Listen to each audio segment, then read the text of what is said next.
Hi guys. So ఈరోజు కాస్ట్కోకి వెళ్దాము. కాస్ట్కోకి వెళ్ళి నిన్న చూపించా కదా మన ఫిల్టర్కి అదే సెంట్రల్ హీటింగ్ సిస్టమ్కి ఎయిర్ ఫిల్టర్ తెచ్చుకుందాం. ఓకేనా? చలో, వీకెండ్ కదా, అయిపోయింది వీకెండ్ ఆల్మోస్ట్. ఇక సండే వచ్చేసింది, సాయంత్రం అవుతుంది. లేచి ఫ్రెష్ అయ్యి తినేసి కదిలిగో రెడీ బయటకు వచ్చేసరికి ఈ టైం అయింది. ఇంకా వెళ్దాం, కాసేపు వెళ్ళి ఒకసారి ఆ ఫిల్టర్ తీసుకుందాము. నెక్స్ట్ వీక్ ఊరు వెళ్తున్నాక అందుకని. సో మనకు కావాల్సిన ఫిల్టర్ కాస్ట్కోలో లేదు, హోమ్ డిపోలో ఉంటుందేమో చూద్దామని వచ్చా.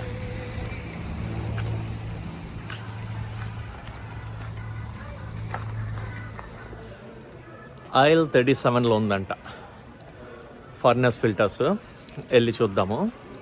మనకు కావాల్సిన సైజు 1621, కాస్ట్కోలో ఉన్నది 1625 సో మొత్తం ఫర్నెస్ ఫిల్టర్స్ ఉన్నాయి. ఇందులో మనకు కావాల్సింది ఇదిగోండి, ఇక్కడ ఉంది.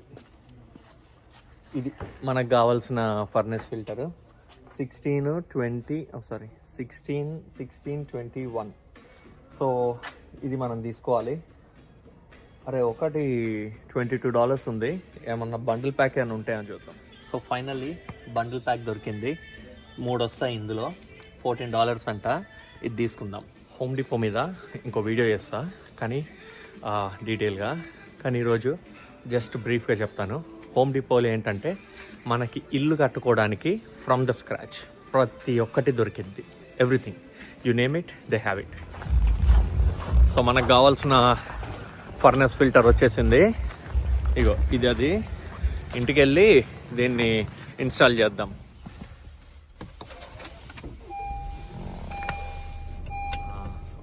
వచ్చేసాను ఇంటికి. ఇది ఫర్నెస్ ఎయిర్ ఫిల్టరు. దీన్ని మనము ఇన్స్టాలేషన్ ఏముంటుంది, చాలా సింపులే.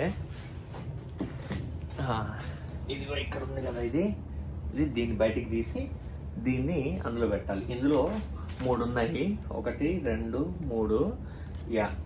ఒకటి పెడదాం ప్రస్తుతానికి. మళ్ళా మేబీ కపుల్ ఆఫ్ మంత్స్కి ఒకసారి చెక్ చేసుకొని దాన్ని రిప్లేస్ చేయాలి. ఎస్. సో పనిలో పని మనము ఫర్నెస్ రూమ్కి వచ్చాం కదా. మన ఫర్నెస్ రూమ్లో ఏమేమి ఉంటాయో చూపిస్తాను. ఓకే, ఇది వచ్చేసి వాటర్ సాఫ్ట్నర్, నిన్ననే పెట్టించా దీన్ని. ఇది వచ్చేసి మన సెంట్రల్ సర్క్యూట్ సిస్టము, ఎలక్ట్రిక్ స్విచ్లు అన్ని ఇందులో ఉంటాయి. ఇది మన మోడెము, బెల్ నుంచి తీసుకుంటాం ఇంటర్నెట్. ఇది వచ్చేసి ట్యాంక్లెస్ వాటర్ హీటర్. మనకి ప్రీవియస్ మోడల్స్లోనేమో ఒక పెద్ద ట్యాంక్ ఉండి అందులో నీళ్లు హీట్ అవుతుంటాయి ఎప్పటికప్పుడు. కానీ ఇది అలా కాదు, ఇది స్ట్రైట్ అవే, దీనికి ట్యాంక్ ఉండదు. ఇది వాటర్ ఫ్లో అవుతుంటే డైరెక్ట్ హీట్ అయిపోయి వచ్చేస్తుంటాయి వాటర్ మనకి పైన బాత్రూమ్స్లో కానీ మొత్తం ఇల్లంతా. అండ్ ఇది వచ్చేసి ఫర్నెస్. మనకి వింటర్లో ఇంట్లోకి హీట్ అంతా ఇందులోంచి వస్తుంది. అండ్ ఇది వచ్చేసి బాయిలర్ ట్యాంక్.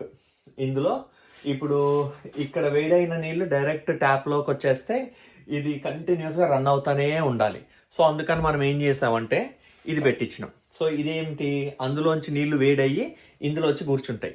ఇందులో ఇది వాటర్ని వేడిగా ఉంచుతాయి అనమాట. సో ఇక్కడ నుంచి మొత్తం పైపుల ద్వారా పైకి వెళ్తాయి ప్రతి రూమ్లలోకి, బాత్రూమ్స్లోకి అంతటా. దానివల్ల మనకి ఫ్యూయల్ కన్జంప్షన్ చాలా తక్కువ ఉంటుంది, ఎలక్ట్రిసిటీ కన్జంప్షన్ తక్కువ ఉంటుంది. సో అది మంచిది. సో అది మన ఫర్నెస్ రూము. ఇంకా మనకి ఇక్కడ ఇది చూడండి, ఇవి ఇక్కడ ఐస్ పడి ఉంది కదా, ఇది ఏసీ. ఇందులోంచి మనకి కూలింగ్ వస్తుంది ఇంట్లోకి. సమ్మర్లోనే ఆన్ చేస్తాం, వింటర్లో ఆన్ చేయం దాన్ని. అదనమాట. సో అది గైస్ ఈరోజు వీడియో.